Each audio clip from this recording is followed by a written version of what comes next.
Olá, tudo bem? Então eu vou começar aqui agora falando sobre programação no R. Mas a gente já falou de programação no R durante todas as semanas que a gente teve até aqui do curso. Então o que a gente vai falar agora é algumas funções que a gente ainda não viu, que tem algumas estruturas especiais que não vão lidar diretamente com os dados, mas que mudam completamente o comportamento do nosso script. A ideia por detrás dessas funções vocês já viram lá na primeira semana durante a hora do código. Lembra que vocês tinham que sair de um labirinto, repetir algo, decidir se vai para a esquerda ou para a direita. Praticamente é como que a gente vai fazer isso dentro do R. Vamos começar com as funções condicionais. Olha só, uma função condicional, ela muda a maneira que ela faz dependendo de uma condição que é satisfeita ou não. Por exemplo, aqui, né? Lá na primeira semana eu mostrei esse algoritmo para vocês, né? Início, abre o forno, se o forno estiver aceso, você coloca mais lenha, caso contrário, acenda o fogo para poder assar o pão. Então veja que eu tenho uma condição aqui, né? Se isso aqui for verdade, eu faço essa instrução aqui. Caso contrário, eu faço essa outra instrução aqui. E depois eu continuo fazendo minha tarefa principal. Então uma função condicional é basicamente para você checar se condições estão satisfeitas ou não. E se você precisa fazer algo diferente antes de continuar. Então em R seria mais ou menos isso. Uma função, né, abrir o forno, se o forno estiver aceso, coloca a lenha, caso contrário, acenda o forno, para poder então depois assar o pão.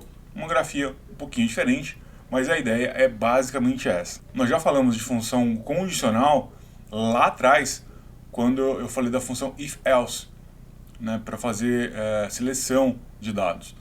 Mas aqui então é um if-else um pouquinho mais maleável, né? Olha só, então eu vou ter uma função if, que ela vai ter uma condição aqui dentro. Caso essa condição seja satisfeita, ela seja verdadeira, eu vou executar o que está aqui dentro, as instruções que estão dentro desse bloco, dentro dessas chaves aqui. Eu posso também exigir o caso contrário. Olha só, se essa condição estiver satisfeita, eu faço esse primeiro bloco. Caso contrário, eu faço esse segundo bloco. Tá? A diferença é justamente o caso contrário, que aqui eu só faço se essa condição for verdadeira. Caso contrário, passa reto. Nesse caso, ou eu vou fazer esse, ou eu vou fazer esse aqui. Se a condição for verdadeira ou não. Se a condição for falsa, eu pulo esse primeiro bloco e faço só o segundo. Se a condição for verdadeira, eu faço só esse primeiro aqui. Vamos para um exemplo para ficar mais fácil. Um exemplo bem simples de função condicional. Então, primeiro, a gente vai passar o número 12. Se o 12 é dividido por 2 e resta 0, lembra dessa operação aqui? A porcentagem de porcentagem, eu estou perguntando qual que é o resto dessa divisão. Né? Então, se a gente colocar aqui 12% por 2, vai dar 0. 12 dividido por 2, resta 0. 12 dividido por 5, vai restar 2. Então, se ele for divisível por 2, se isso for verdadeiro, então eu vou escrever na tela que ele é par. Caso contrário, eu vou escrever na tela que ele é ímpar. Então, vamos ver funcionando, é par. Poderia fazer isso para qualquer número, não é? Então, vamos lá, A 4.125. Aí eu venho aqui e rodo esse trecho do código de novo.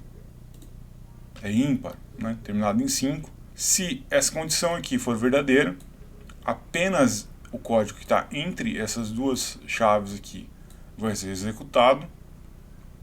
E caso seja falso, apenas o código que está entre essas duas chaves aqui será executado. Só para a gente lembrar do if-else, como eu tenho só essas duas condições, eu poderia muito bem fazer esse if-else desse jeito aqui. Eu poderia pegar, por exemplo, vários números, né, como estão aqui, if-else, colocar a condição aqui no meio, se for par, se for verdade, coloca par, se for falso, coloca ímpar. Né? Então, vamos rodar aqui, e ele vai me dizer se é par ou ímpar cada um daqueles indivíduos. E eu posso colocar como uma condição qualquer regra lógica, que a resposta seja true ou false. E eu posso também colocar mais condições para serem executadas. Olha só, vamos pensar aqui numa função que vai classificar os alunos entre passou, ficou de recuperação ou repetiu de ano. Basicamente, então, ele vai receber uma nota, eu vou colocar aqui uma nota 5. Para passar de ano, ele precisa ter uma nota maior ou igual, assim. Condição, nota maior ou igual a 5, abre e fecha parênteses, vai, print, passou. A gente executa agora isso aqui, passou. Se a nota dele for abaixo de 5, for 4.5, vou rodar isso aqui de novo, ele não vai me devolver nada, porque ele só vai fazer isso aqui se a nota for maior ou igual a 5. Agora, eu posso colocar aqui um else, né? E vou colocar aqui como else print não passou. Só para a gente poder se organizar, eu vou colocar esse else mais aqui no meio. Então veja, se tirou maior ou igual a 5, passou. Se caso contrário, não passou. Então 4,5 não passou. Então ele avaliou as duas condições. Agora, eu posso colocar uma terceira condição aqui. Se ele tirou entre 4,5 e 5, vamos lá. Então eu vou colocar mais uma condição aqui, né? Vou colocar aqui então else if nota menor que 5 e nota maior ou igual a 4.5, print reavaliação. Então vejam só, eu tenho agora 3 condições para serem testadas aqui. Então nota 4,5, vamos rodar, caiu como reavaliação. Por quê? Porque ela não é maior ou igual a 5, ela é aqui, né, menor que 5 e maior que 4, maior ou igual a 4,5. Então vamos pegar uma nota aqui 0.3, vamos ver o que acontece. Vou pegar aqui 0.3, não passou. Tá? Então eu consigo avaliar essas 3 condições. Se você já olhou direitinho, eu tenho uma condição a mais aqui que eu não preciso. Porque olha só, aqui ele já vai me dizer se ela é maior do que 5.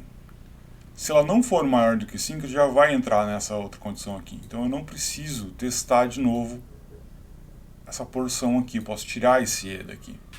Tá? Então fica uma função, fica uma linguagem mais limpa. Mas, tá? Por quê? Porque caso seja maior do que 5, já vai cair aqui. Só vai vir para esse else if se for menor do que 5. Tá? Então só vai cair nesse daqui se for menor do que 5. Qualquer valor que não seja maior ou igual a 4,5 vai cair como não passou. Tá? O else aqui ele vai funcionar como pega tudo. Se eu colocar um valor aqui, por exemplo, um valor arbitrário qualquer de menos 152, ele vai dar não passou. Tá? Por quê? Ele não avalia mais, ele só avaliou aqui em cima, não avaliou a terceira condição e vai colocar como não passou. Eu poderia colocar aqui um teste para ver se a nota está entre 0 e 10, né? Está dentro do range esperado. O que a maioria dos programas fazem quando você digita o valor lá, ele diz, o valor está fora dos limites. O que ele está fazendo ali, na verdade, é um teste de if incorporado lá dentro, para ver se o valor que você está dando está maior do que o limite inferior e menor do que o limite superior daquele intervalo esperado. Eu espero que vocês tenham gostado. Não fique com as dúvidas com vocês, compartilhe comigo pelos canais que já tem. Então, um abraço e fiquem bem. Até mais. Tchau, tchau.